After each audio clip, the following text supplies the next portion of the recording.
C'est un plaisir de vous retrouver de nouveau, d'être parmi vous aujourd'hui.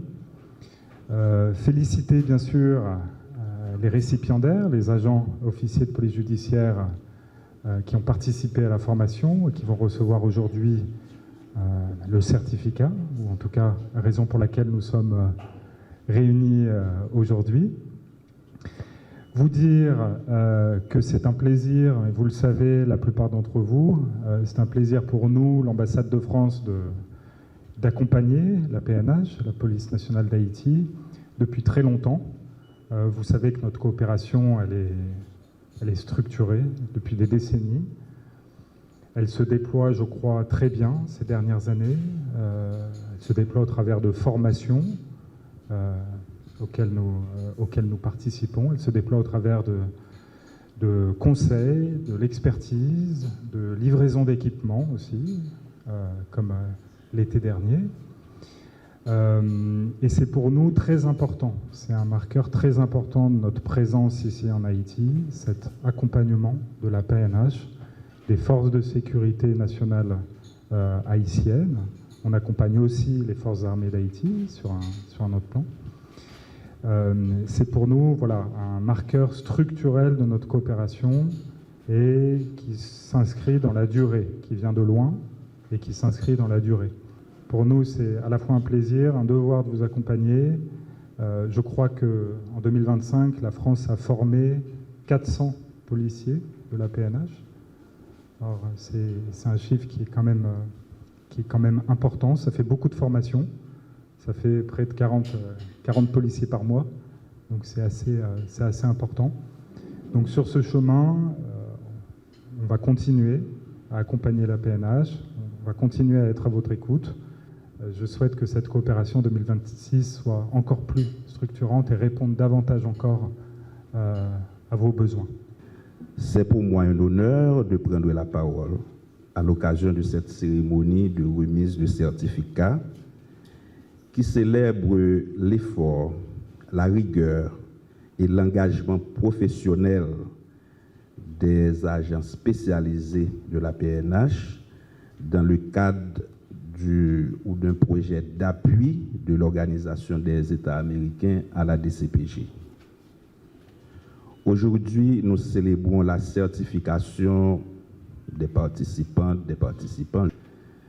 Ils sont issus de plusieurs unités de la PNH et ils ont réussi avec succès et ils ont aussi satisfait les critères pour être certifiés.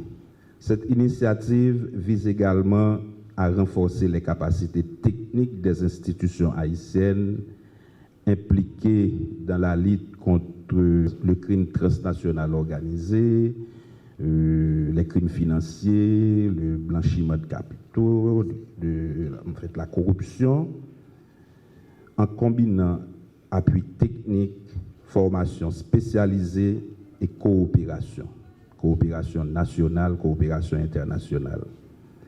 Et ce n'est pas un choix anodin. Frapper les réseaux criminels au portefeuille, c'est réduire leur capacité de nuisance. C'est protéger l'État et restaurer la confiance des citoyennes et des citoyens dans les institutions. Au-delà des modules qui vous ont été inculqués, notre approche s'inscrit dans une vision à moyen et à long terme, celle de bâtir un socle durable en soutenant la montée en compétences numériques et l'adoption d'outils de travail modernes afin de renforcer la performance, la traçabilité et la qualité du traitement des dossiers. De nombreuses difficultés rencontrées dans la réalisation de certains actes de procédure pénale ont souvent entravé ou retardé l'aboutissement des dossiers. Alors, cette formation suivie de cette prestation de serment vise à mieux outiller les bénéficiaires pour servir avec professionnalisme le système judiciaire, la communauté haïtienne et l'international en matière d'entraide judiciaire.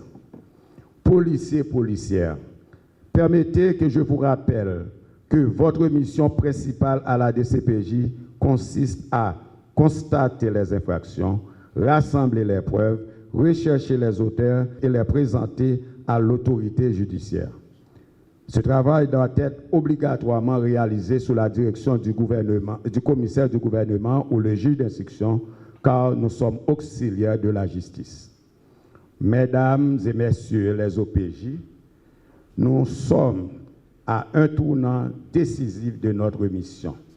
En plus des menaces que représente le groupe terroriste Vivre Ensemble, nous avons d'autres groupes et associations criminelles qui constituent des menaces très graves à l'existence même de la nation. Ils se sont spécialisés dans la corruption, dans le trafic illicite de drogue, dans le trafic international des armes à feu et des munitions, dans le blanchiment des avoirs, dans la traite des personnes, dans le kidnapping, pour ne citer que cela. Sans eux, pas table bien vivre ensemble. Et ces bagages ça yo, nous voulons combattre. Nous, ouais, système judiciaire là, qui nous-mêmes nous s'est fait des lances li, nous pas cap camper sans pas gagner des donnes. C'est ça que fait appareil judiciaire exceptionnellement, lui présenter l'Evana pour montrer, on lance son message que la justice avec la police fait un seul pour nous combattre criminels ça yo jusqu'au dernier retranchement. Parce que juge de paix nous yo en pile fois yo pas arriver en équipe côté, yo pas qu'à instrumenter et l'envision dirigeant yo directeur général de la police là instruit DCPJ pour que lui faire jonction avec deux juridictions dans la zone métropolitaine yo d'abord pour yo cap outiller enquêteurs yo de compétences ça de manière à ce que les dossiers nous préparer dossiers pour nous voir criminels ça yo devant la justice. Comme on le dit, la défaite du droit est provisoire pour que nous ayons des dossiers solides, campés pour nous poursuivre ça qui peut aller dans la justice pour aller en prison.